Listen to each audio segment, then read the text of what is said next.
Say goodbye to your credit card rewards. Big box retailers, led by Walmart and Target, are pushing for a bill in Congress to take away your hard-earned cash back and travel points to line their pockets. Senate Bill 1838 would enact harmful credit card routing mandates that would end credit card rewards as we know it. If you love your credit card rewards, visit handsoffmyrewards.com and tell them to oppose credit card routing legislation paid for by the Electronic Payments Coalition.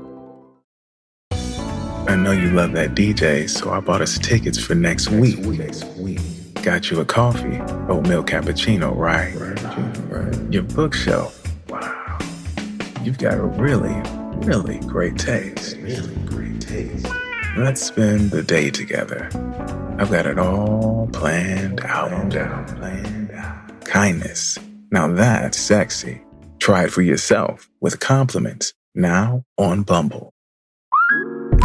Instacart helps you get beer and wine delivered in as fast as an hour. So, whether you need to fill the cooler for tailgate season or fill your glass for Pinot by the fire season, you can save time by getting fall sips delivered in just a few clicks.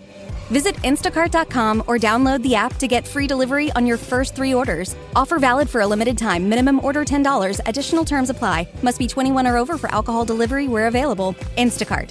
Add life to cart. I'm Jason Pack. And I'm Alex Hall, and this is Disorder. This is a podcast where we examine a pressing global issue like climate change, tax havens, or neopopulism. We discuss how these issues have come to be part and parcel of our era of global disorder. And we finish by proposing solutions to restore effective global governance that could ultimately help us find a semblance of order in this mad, mad world. This week, we're going to look into illicit money flows. Across the world, the increasing scale of kleptocratic state capture and the sheer size of the financial incentives that global elites have to turn a blind eye are really a major contributing factor to sustaining and growing our era of enduring disorder. So what can be done? How can we incentivize major Western economies to say no to dark money and close the loopholes in the international system that facilitate tax evasion? We're going to try to unpack this point. How and why do dark money flows cause political disorder? And what can be done to stop the spread of dirty cash?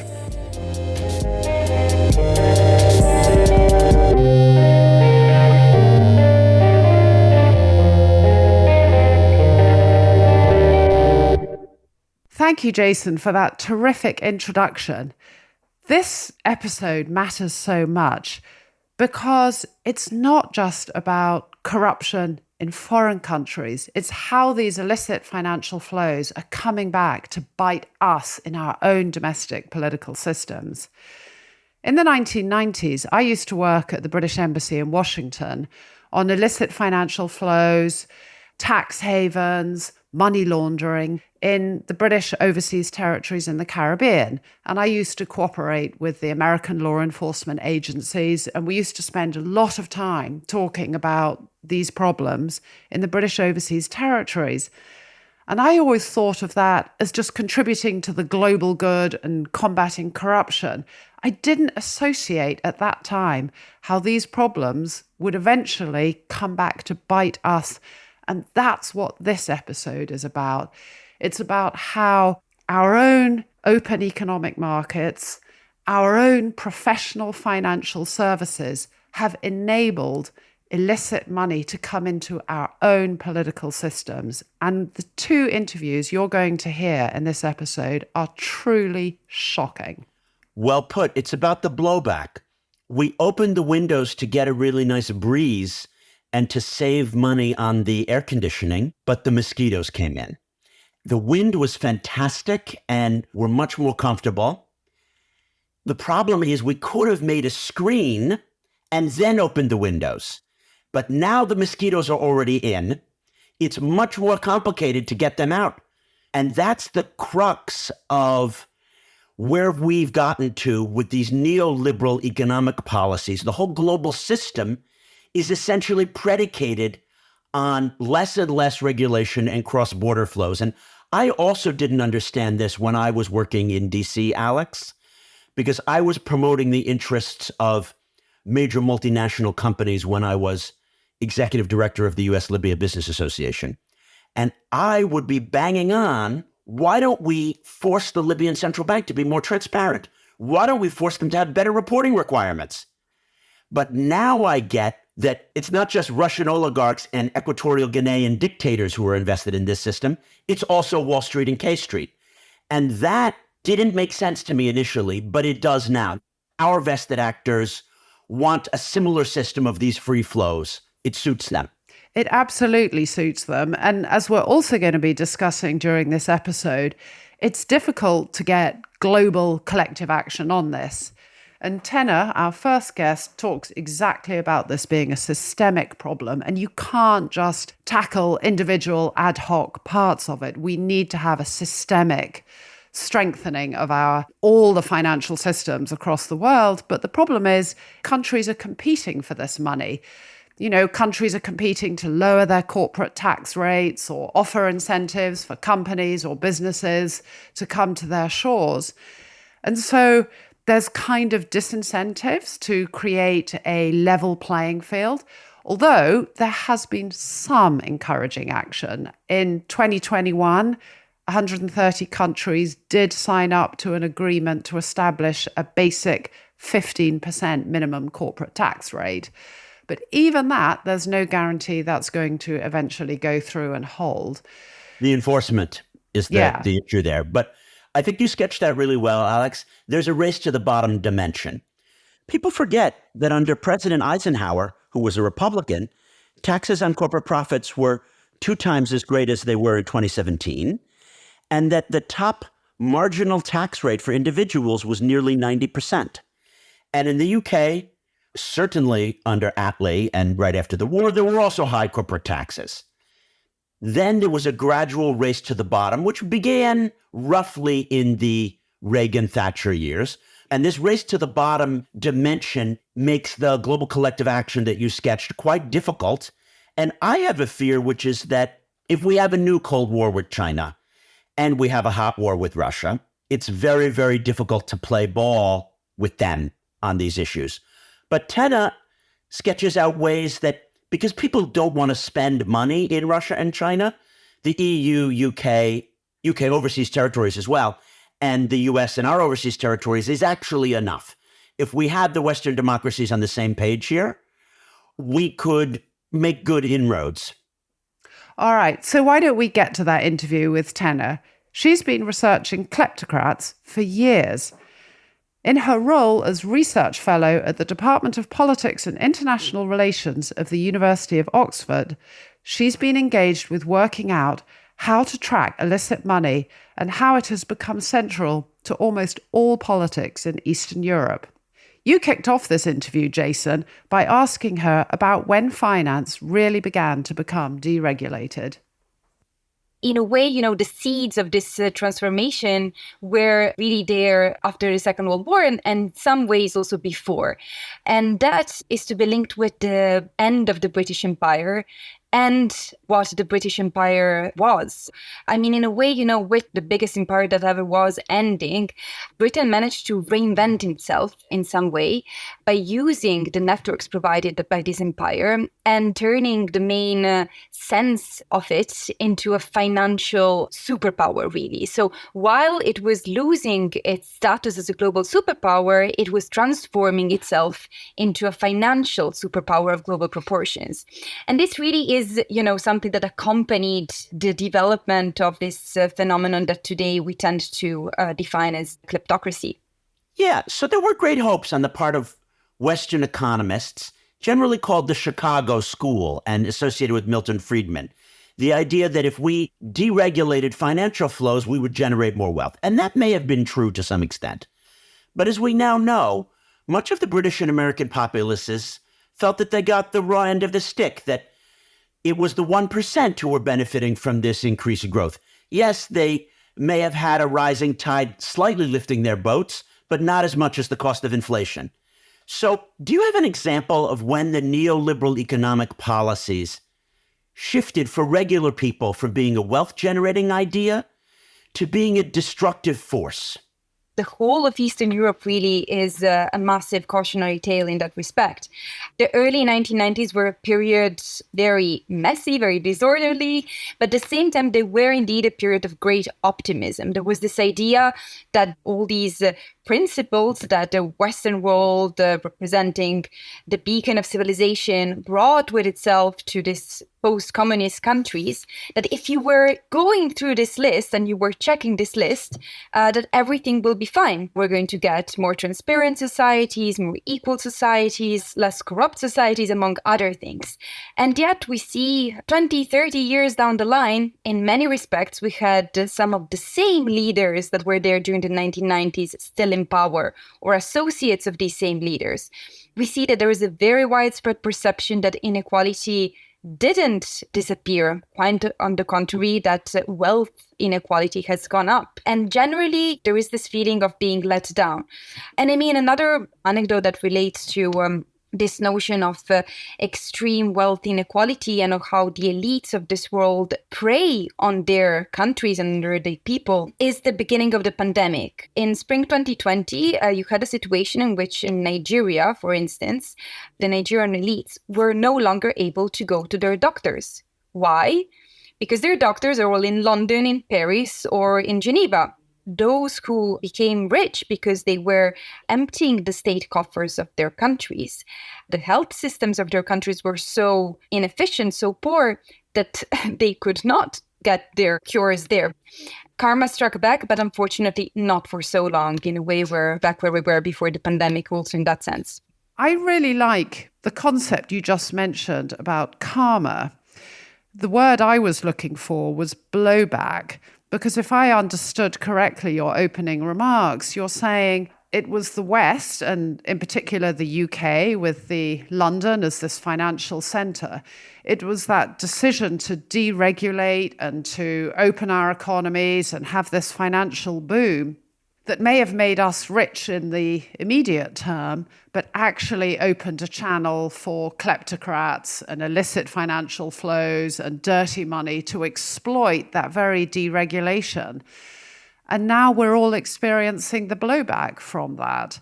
For me, the defining moment was Brexit, where there is quite a lot of suspicion that Russia was not unhappy to see the UK leave the EU. It was part of fracturing the Western alliance.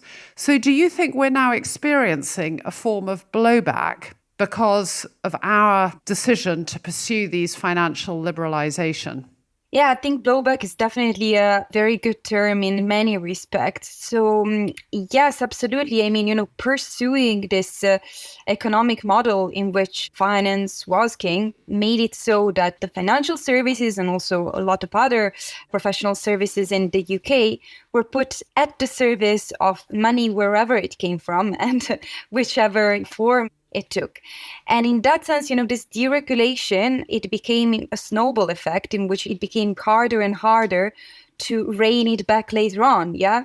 It's interesting that you mentioned Brexit because obviously one of the arguments of global Britain and of how we make success out of Brexit economically is not trying to regulate, trying to put a stop or to try to diminish these issues that a constant deregulation has brought with it, but instead to deregulate even further. And so now we have a blowback in that sense, so that it's kind of the only economic path possible for the growth of GDP, and we're seeing. But on the other hand, we also have a geopolitical blowback of sorts. So suddenly in February, March 2022, when these were the months in which it seems that our policymakers in the UK suddenly woke up to the issue of professional services in the UK, were basically reinforcing the very elites in Russia that were in a way also reinforcing the autocratic system in Russia itself. Yeah. So we have different kinds of kleptocrats and different kinds of exiles. Not all those who leave Russia are kleptocrats or oligarchs, but undoubtedly professional services in London were providing both shelter and legitimization to a lot of those family members and relatives and friends and the oligarchs themselves who have participated in making the Kremlin such an autocratic place as it is. has become. So I really believe that there needs to be a leap in policymaking in recognizing kleptocracy as a systemic issue that is transnational, that really is something that happens in the developing countries where grand corruption is the norm, but it is also enabled by us in the West through all these professional services, and also systemic issue that transcends the geopolitical minutiae and the geopolitical scenario of a given moment. Otherwise, there will not be a suitable policy response if we don't go beyond these geopolitical instances of the present day. Do we have kleptocrats in our own country who are also benefiting from this system? And is that part of the problem, that we also have American and British kleptocrats as well, embedded in the British political system or the American political system? I mean, do we have our own kleptocrats as well? So right now, yes, we are still defining them in terms of those countries where grand corruption is rife, is the norm, and therefore they're also able to extract from the state coffers and also to influence policymaking in such a way as to legalize what is illicit, right? So there is this whole array of effects. But at the same time, I mean, in a way, don't we also have people who basically are able to influence policy through their money? In many respects, the answer is yes, we do. So, for instance, one aspect of a kleptocracy intended as money and reputation laundering are philanthropic donations. So, if you're a kleptocrat, it's not enough for you to hide your money. It's important for you also to burnish your reputation, to have a good standing in order to enjoy this money fully and to be able to blend in with the global elite, right? So the way you do that very often is really like to buy the reputation, to buy this immortal part of yourself, as Shakespeare has put it, yeah?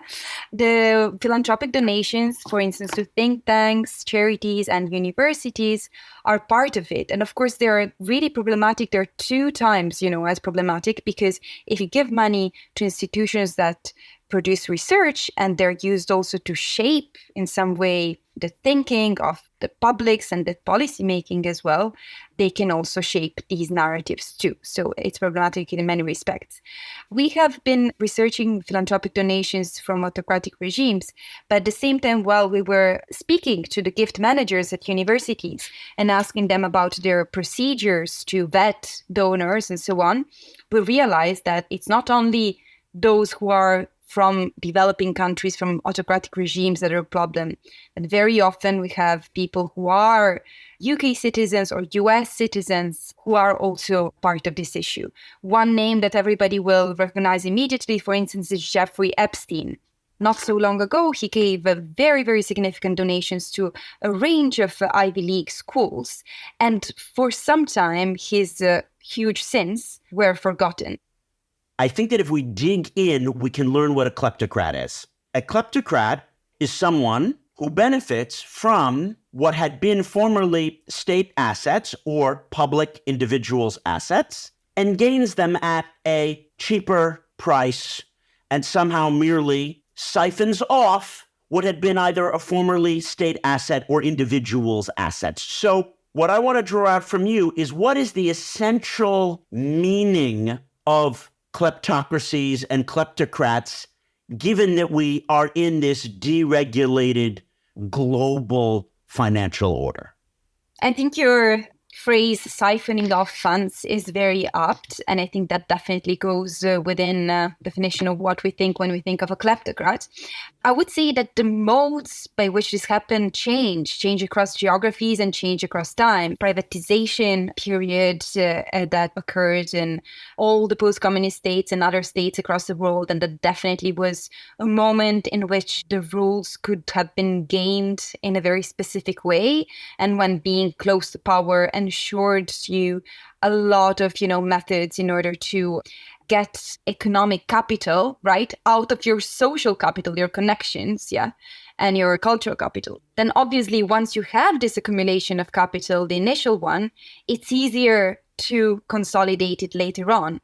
And you can find other ways to game the system, or also to become a legitimate business owner, right? There are also these trajectories of people who later on are able not to bypass the rules so much any longer because they already have made themselves quite a lot of money in dubious ways at the beginning. So it kind of depends from place to place, but I think that you put your finger on the right topic, but by saying, the siphoning off of resources within a context that basically bends the rules, right? That is what we think when we think about a kleptocrat.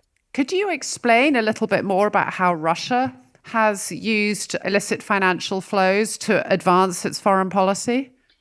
Yes, so Russia has done it in many different ways. It has used, from an economic standpoint, it has weaponized its energy resources in order to support political supporters. So, for instance, through gas schemes, through intermediaries in gas schemes, it would give rents, so bribes, to individuals that were further its aims in specific countries. Another way by which it does so is also through the manipulation of information. We've seen that the bot farms, which were discussed very widely as, is very indicative of how this network and this interlinking between the various pillars works in the Russian case. What do we do about it? Why aren't we tackling it more effectively? And what can we do? We need to really see this as a systemic issue. We can't keep responding to this very real problem of kleptocracy that branches out into consequences that are not only economic, that are not only considerations in terms of human rights for other countries. They're also very real in security terms as well. So we need to see this as a systemic issue of which we are part. So we made the example of Russia, who now is a systemic enemy, but whose money until very recently we welcomed with open arms. So my point is we really need to act soon. We need to act fast. We need to act much earlier than what we're doing now, and not respond in an ad hoc way, but see it systemically, see our role in it, and really target all the countries as a part of it, and not only our short-term enemies in that moment. There is an extent to which even the things that you have proposed as solutions are a question of national level policies. But I want to push beyond that to the fact that on this podcast, the Disorder Podcast, we're concerned about the fact that there is not global level collective action. And that, yes, would I like the EU and UK and US and their own individual levels to have more rigorous schemes for the due diligence of various monies? Yes. But I don't think that will solve things, because it doesn't get at the collective action problem whereby there is a competition, particularly in the tax haven space, to race to the bottom. Therefore, we need supranational bodies. What do you think a NATO for kleptocracy or a NATO for dark money could look like? I completely agree with you that this is a problem that requires global solutions, or at least transnational solutions. It can't be just a national level response. So, the first thing that comes to mind, for instance, that goes in favor to your argument is the fact that some countries such as Switzerland have, to a certain extent, implemented policies that have stymied some illicit flows. But the geographies where this is facilitated today are changing. So the United Arab Emirates and Dubai in particular have become really one of the foremost places that facilitate money laundering. And yet, I would question your doubt about what can just, in inverted commas, the UK, the US, the EU do. And this is because if you look at how tax havens basically are constructed, where they gravitate towards, you have three main circles. You have basically the oldest one that actually, although we don't really perceive it as such, gravitates in Europe. You have perhaps the biggest one, right, which is the one that has been built around the British Empire. So all the various BVIs and Gibraltar and Hong Kong and so on and so forth. So you have Britain at the center of the second one. And then you have a third one, which is American. If these three systems, if the US, the UK, and the EU were to work together, I really think that would be a game changer in terms of the world's response to kleptocracy.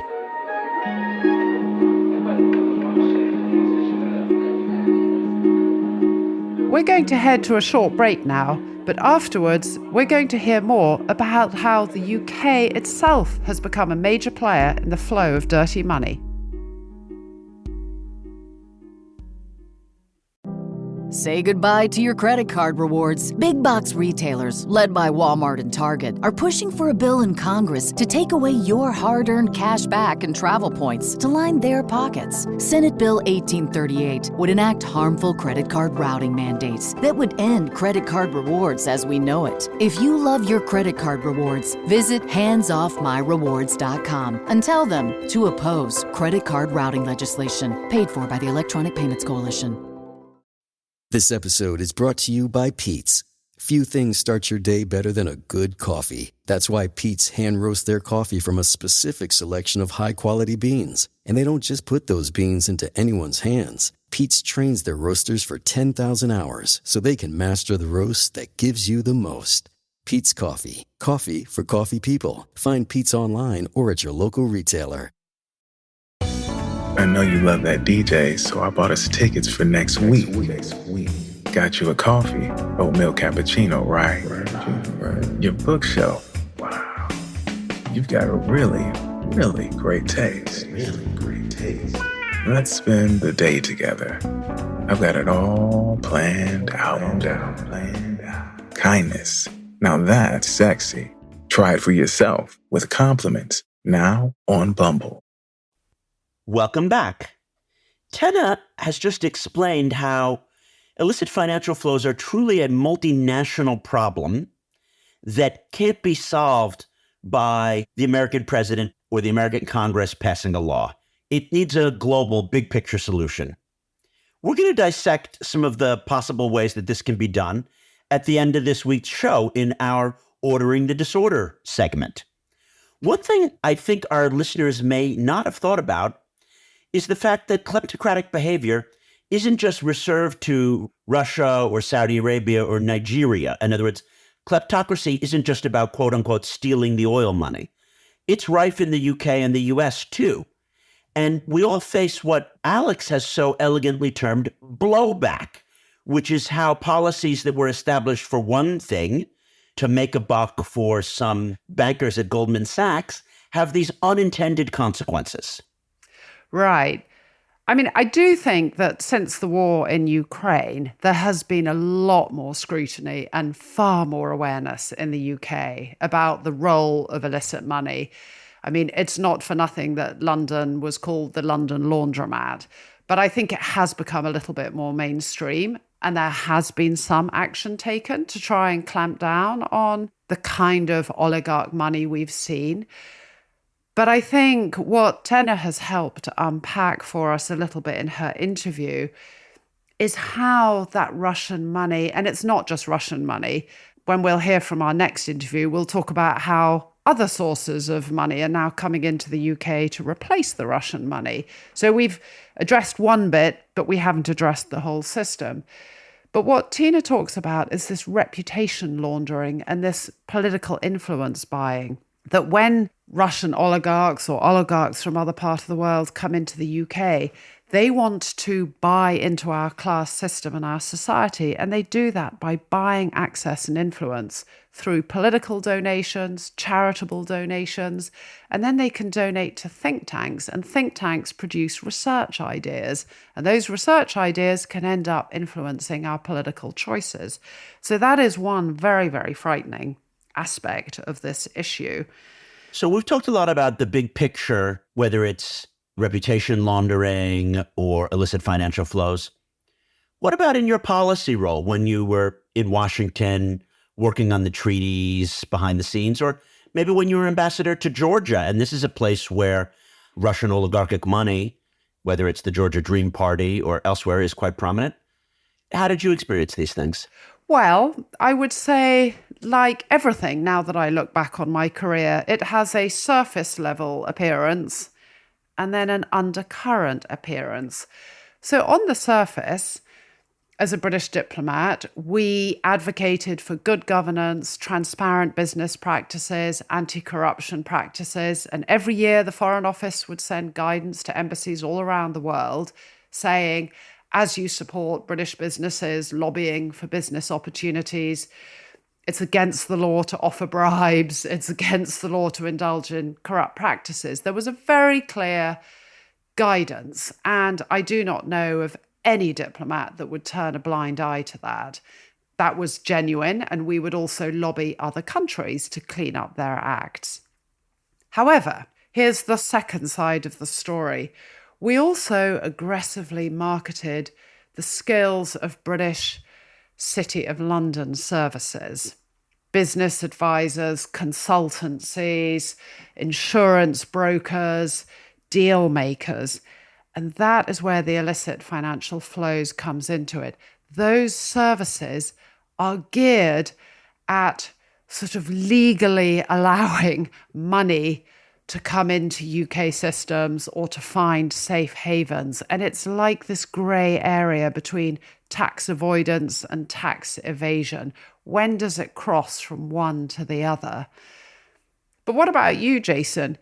You've worked directly with businesses and you worked in the murky world of Libya. So tell us about what you saw there. I think that I came to this quite naively. Yeah, join the club. When I represented companies like Pepsi, I assumed that they wanted an open market whereby there were transparent rules of the game because their product is better. I experienced something quite different, that you as a multi-billion-dollar company might not want economic reforms because what you want is that you have the WhatsApp number of the decision maker. Reform is scary when you're in the market and you already have some degree of market capture.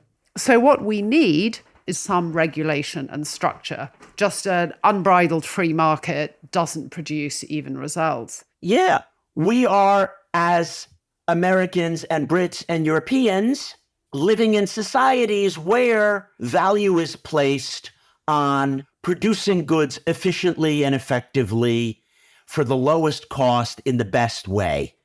And I don't want to say that all of the supporters of Reagan and Thatcher were corrupt, because that's not the case. A lot of them wanted to open the window to get the draft of a pleasant breeze that was going to be wealth generating and wealth creating in.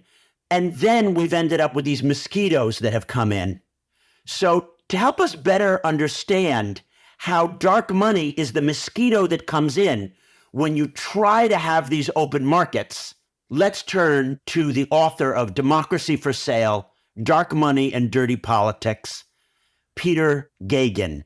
It's a brilliant look into how the flows of illicit campaign financing have completely disrupted modern democracies and are this blowback effect. I began by asking him about the role of Russian money in the UK.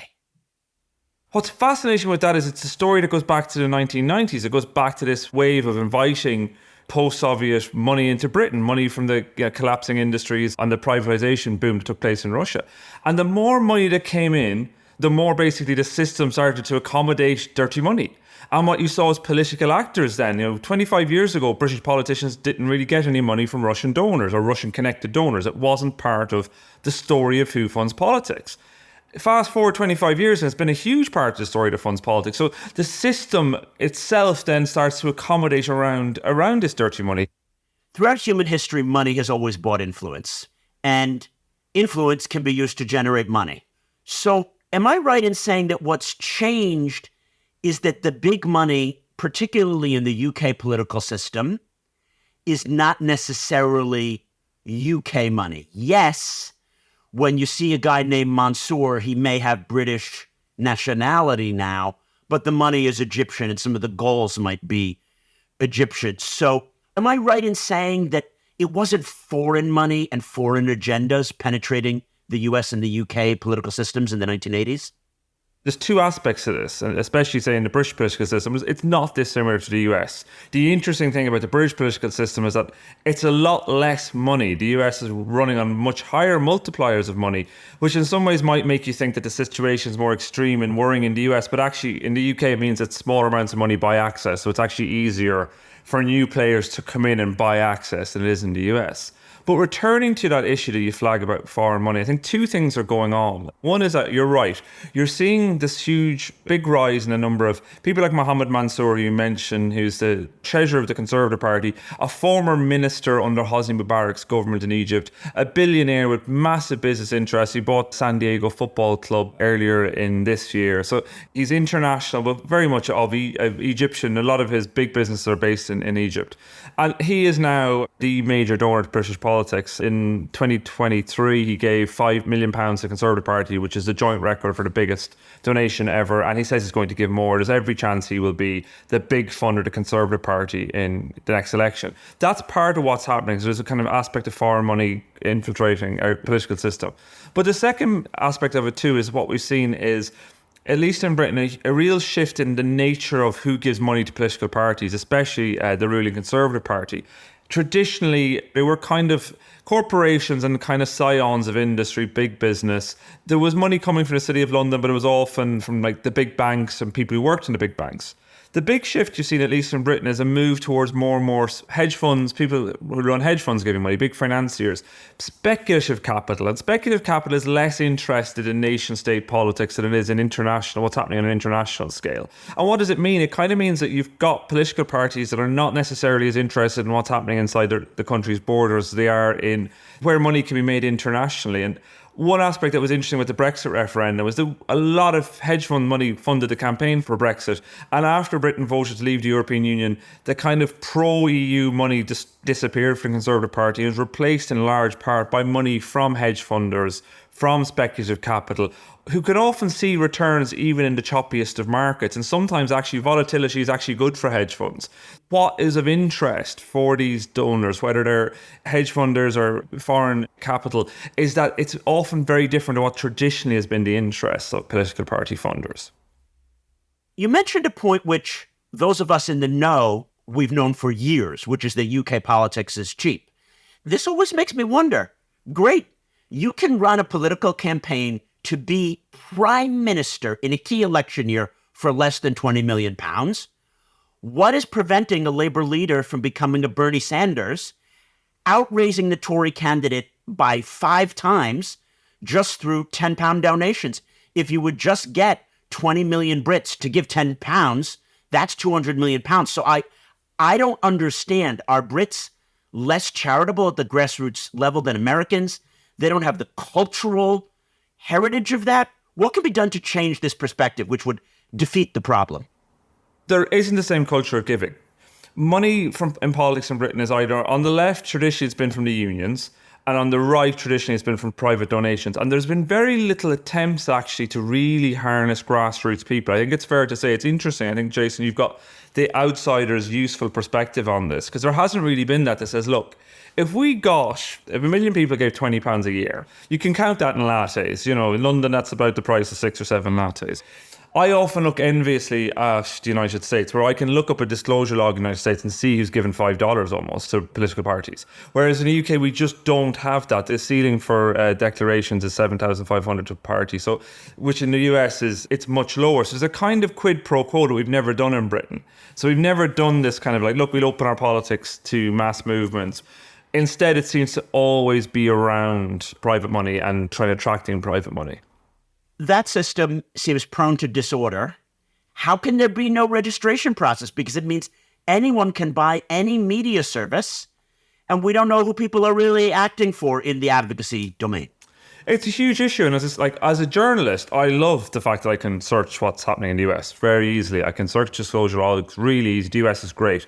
We don't have that, and the wider lobbying piece in Britain is really bad. So back before he was elected in 2010, David Cameron described the then Tory leader as lobbying as the next scandal waiting to happen. He talked about the quiet word and lobbying, and he said, look, we're going to fix lobbying. He then brought in really, really poor lobbying registration. That means that basically almost 99% of lobbyists don't actually have to register. The lobbying register in the UK is a joke. And even worse than that, so in the UK, after 2 years, you have to ask for permission if you want to take a job within 2 years of leaving office. we don't really ask for permission because even they can say no and you can still take the job. So there's nothing you can do about it. But a day and 2 years after David Cameron left office, he became a lobbyist for a company called Greensill. But because he was an in-house lobbyist, he was working for them, he didn't have to register. And we now know that David Cameron has turned into a huge scandal in Britain in 2021 when it turned out that David Cameron was lobbying for Greensill, calling up his friends in government. And this was a really controversial company that was basically going down the tubes, whose entire business model was a failure. And he was constantly ringing all of his friends in government. And not only were no rules broken, nothing happened afterwards. There was a bunch of inquiries and nothing happened. And the reason I'm saying that is because this whole problem is actually the problem writ large of how Britain runs. And when it comes to foreign access, it's the same. There is talk, and there's often been talk of having some sort of foreign registration for politics. But there's been no action whatsoever. And it is really the story of Britain. There's a scandal around something. There's a lot of light and heat. People like me go and write op-eds in newspapers saying something should be done. And here's kind of what it looks like. It's not rocket science. Here's what you could do. But almost nothing ever changes. And I think politicians go, actually, well, am I really going to get involved in this? I'm not going to win many votes for it. It's not something that my constituents are going to turn around and thank me for all that much at the end of it. And I might be stopping myself having a lucrative career afterwards. Has the Ukraine invasion changed things? Is there just going to be Nigerian and Arab and Chinese money doing the same thing going forward, and only Russian money has been hurt? Or has there been real reform? I think it's the latter, not the former. I think it's damaged Russian money coming to the UK. But what it has also done is forced the UK, because of the nature of the UK economy, to start looking for other money from other places. Saudi money is a good example of it, UAE money. The nature of the UK's economy means it will actually continue its political class. It will continue to court money from other spaces and places. And you can see that in political donations. So there was, when I remember reporting before the last general election in the UK in 2019, I was reporting about the influx of Russian-linked money into the Conservative Party. A lot of those donors have fallen by the wayside. One or two are still there. A lot of them have fallen by the wayside. But they have been replaced by Mohammed Mansour, the Egyptian billionaire, by Nigerian oil tycoons, by Indonesian polyester tycoons. So the Russian money is gone, but new money is in. And similarly, if you look at registers and records of government meetings and of investment, there's a lot more Saudi involvement in the UK economy. And in some ways, that's actually probably deeper and more long-lasting than the Russian money aspect of it is. So, no, there hasn't really been much of any real, or as I can see, significant change, because there hasn't been any legislative change. Depressing. But on a more optimistic note, I want to be a polyester tycoon. I mean, could I wear one of those Travolta suits and be like a New Jersey 1970s polyester tycoon? In what policies would I use my dark money for? Would I combat the Wool Growers Association?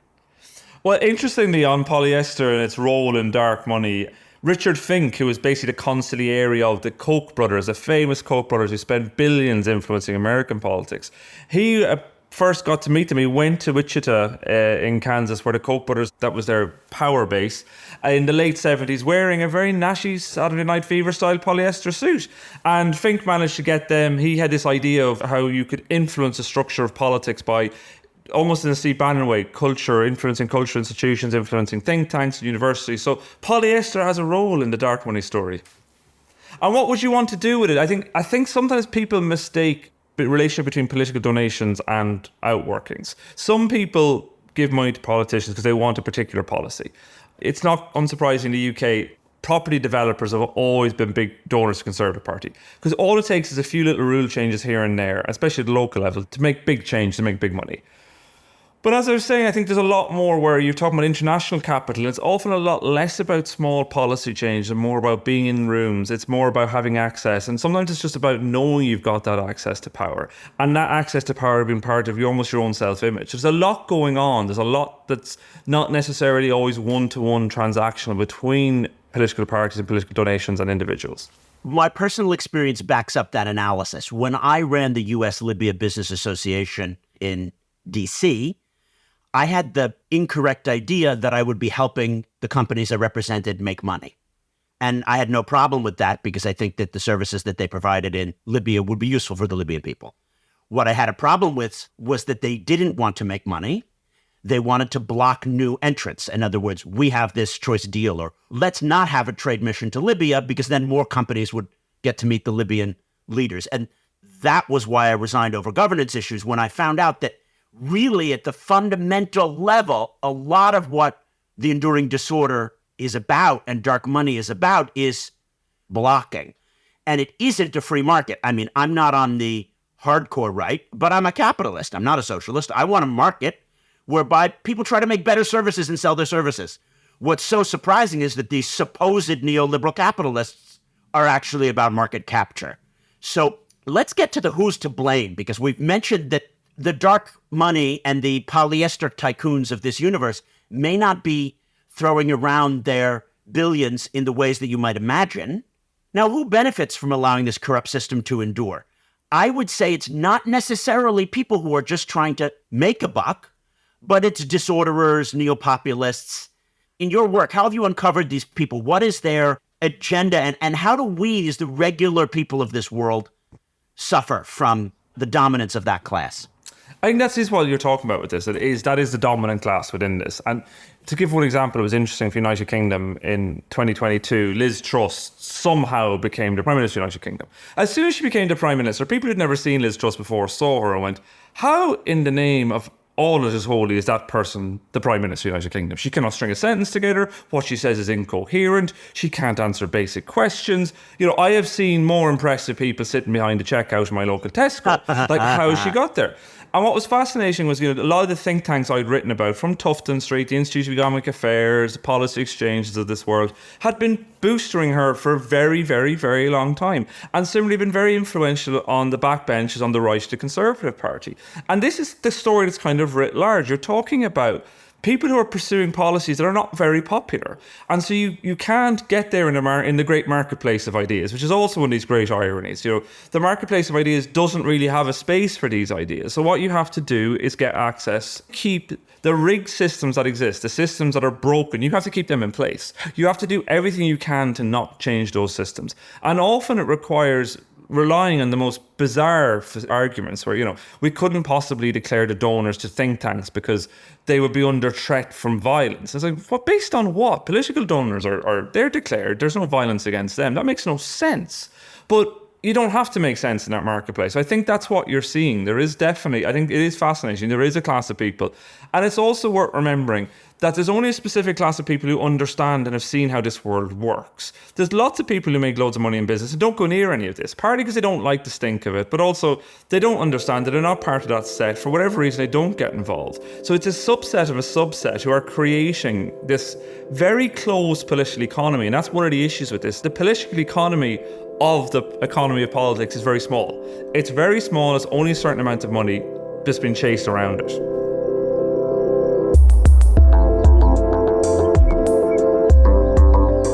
Well, Tena and Peter have shown exactly how the flow of illicit cash is part and parcel of our era of global disorder. And it's not just through disruptors like Russia using dark money as part of their own shadow foreign policy, but countries like the UK, our own countries, encouraging deregulation in the pursuit of capturing market share and value, and allowing that money to come in and corrupt our own systems. And the problem has got out of control. Money is an invisible, intangible force that influences all of our lives. And how do we regulate it? Is it like water? It will always find a way to flow, despite the tightest barriers that we try to construct. So how do we order this disorder?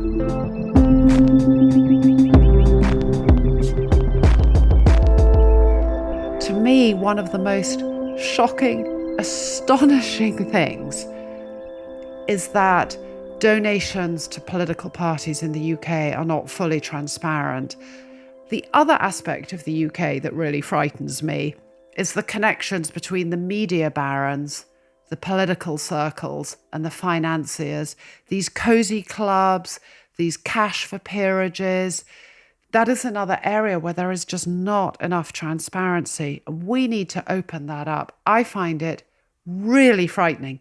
The other point, and then I'll shut up and let you come back on this, Jason, is the point that Peter made. How the hell did we get Liz Truss as Prime Minister? And how we got her is because she was pushed by these think tanks whose funding is not transparent. They are not required to reveal their donors. And that's how we got her. It wasn't a public vote. It was a vote by a few thousand Conservative Party members who also can register in secret. How is that possible? So the solution is transparency. I think that we can't discredit in terms of how we get someone like a Liz Truss. People have come to believe in this, Alex. They believe in something called the Laffer curve. I played backgammon with a very nice guy in his late 70s, and he frequently tells me, Jason, how can you live over there in Europe or even in New Jersey? I base myself in Florida, so you pay less state taxes. And the miracle is, of course, if you pay less of a tax rate, the state will get more taxes. Oh, is that so? Yes, it's the Laffer curve. If you decrease the marginal tax rate, the economy grows so much that the government makes more in taxes. Obviously, the Laffer curve is laughable. It is. But I mention it because it's been disproven by the last 40 years of economic theorists on the right and the left. But we can't discount the reason that we end up with these policies is actually because people in Shropshire and Yorkshire and Georgia and Ohio genuinely vote for them. And we have to win the argument of ideas, Alex, that yes, there's going to be more of a draft if we open the windows, but we can open the windows with screens and then the mosquitoes won't come in. And that argument You're really obsessed with this. You're obsessed with this mosquito analogy. I'm on vacation in the south of France, and do I see on the Airbnb listing climatisation? No, I do not. But I assume if it's going to be 42 degrees, there's probably going to be air conditioning because I'm paying over 300 euros a night. No, we don't do that in Europe. I'm like, well, no problem. I guess we'll open the windows. I've never been in a house in America where there are not screens. And of course, I'm busy texting. We're like, well, there's going to be screens, right? She's like, why would we have those? It decreases the flow of, I'm like, no. So of course the mosquitoes come in. This is exactly the analogy of the right regulation. I have the perfect solution for you. You need to wear more polyester. As a newly minted polyester tycoon, I want to see you in your Saturday night fever polyester outfit. This is what we think all Americans do, by the way, that you wear polyester jumpsuits. Absolutely. You wear these sort of all-in-one jumpsuit things. Excellent. So, and are you saying they have magical anti-mosquito properties? I might try it out. Well, they cover you, and you may need to wear a sort of a screen on your face. But I think we're coming to the end of today's show. I think, personally, that it is always going to be hard to find the perfect regulations for this. I still think the solution is to insist on transparency. I'm all about the transparency, Alex, but you need enforcement. And if you have a simple magic bullet solution like transparency, and that's my way to order the disorder too, you just need to have the major countries, EU, UK, US, be willing to enforce this transparency rather than just there's a new crisis in the news and we do a knee-jerk gesture where we treat the symptom. If we could just treat root causes, this is not an unsolvable problem, and we heard that from Tena. Well, that brings us to the end of today's show. It's clear that most of the globe's major countries need to work together to get this issue under control. It can't be solved by poorly implemented nation-state-only solutions. And until strong collective action happens, these illicit money flows will continue on and on and on. And so, to help us keep trying to order the disorder in this mad, mad, mad, mad world, tap follow right now. If you do that, you'll never miss an episode. Plus, we're on social media at Disorder Show. And if you want to read more about this or any other of our episodes, just visit the links in our show notes. And as we sign out, I really want to thank our producer, George McDonough, our executive producer, Neil Fern, Goal Hangers Jack Davenport, and also our former programme managers, Zena Starbuck and Guy Fiennes. This show wouldn't happen without them. Next week, there is this big space of ungoverned disorder where nothing is being done and we're just kind of holding up our hands and going, well, don't know what we could do. We'll look at the land of the ungoverned, how spaces without rules across the world are allowing various disruptors to thrive. But until then, we wish you all an orderly week.